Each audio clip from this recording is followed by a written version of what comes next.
Good evening. Glad to see everybody's wearing their masks. After all, this isn't a Gwinnett Chamber function. Did y'all really think going maskless a week after you forced our kids to do it was a wise decision? Rules for thee, but not for me, will not fly around here. That's why many of us have raised funds to hire an attorney. GCPS was served a letter of intent that a lawsuit will be filed to remove your mask mandate. Save everybody the time, money, and hassle, and do it yourself. There's never a wrong time to do the right thing. Booker T. Washington wrote, "There's a certain class of race problem solvers who don't want the patient to get well because as long as the disease holds out, they not only have an easy way of making a living, but also an easy medium to which make themselves prominent before the public." This quote is more prevalent now than ever before. Politicians and board members are using the subjective opinions of pseudo-scholars and so-called experts and presenting them as objective fact, or worse, as campaign slogans and promises, all in the name of power and fame. Various parents have come here over the last 6 months to expose the true nature of the ideas taught in anti-racism and critical race theory. Instead of being able to refute those facts, the new narrative is, we don't teach that here. Is it true that Gwinnett County does not teach critical race theory as a subject? Yes. Is it also true that there are teachers who derive their pedagogy in critical race theory? Absolutely. Using this lens of critical race theory in practice is detrimental to all of our children. Instead of building on the progress we've made as a nation over the last century, it sets it on fire.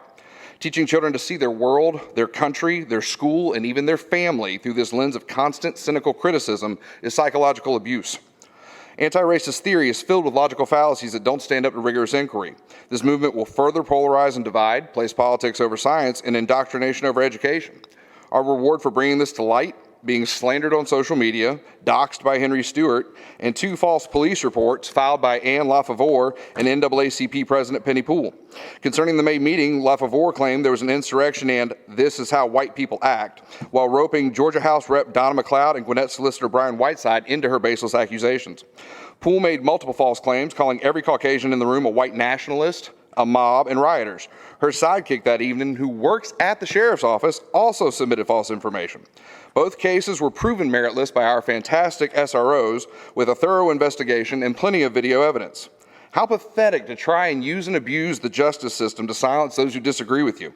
Ignore them. They don't have our children in mind, just their own agendas. At the May meeting, a line in my speech said, "We're coming for you." Valerie Curry complained that I was threatening people with this statement. Valerie, I'm sorry, I don't have the time or the crayons to explain to you that this statement was about the ballot box. Maybe if our chairman hadn't violated our 3-minute time limit for the 5th month in a row, I could have finished my sentence, but I was pressed for time. Since I've always been accused of making threats, here is one. If you continue to push critical theory or anti-racism in this school system, expect another lawsuit. Violating students' First Amendment rights through compelled speech is illegal. And let's not get started on the hostile work environment such policy would create for educators.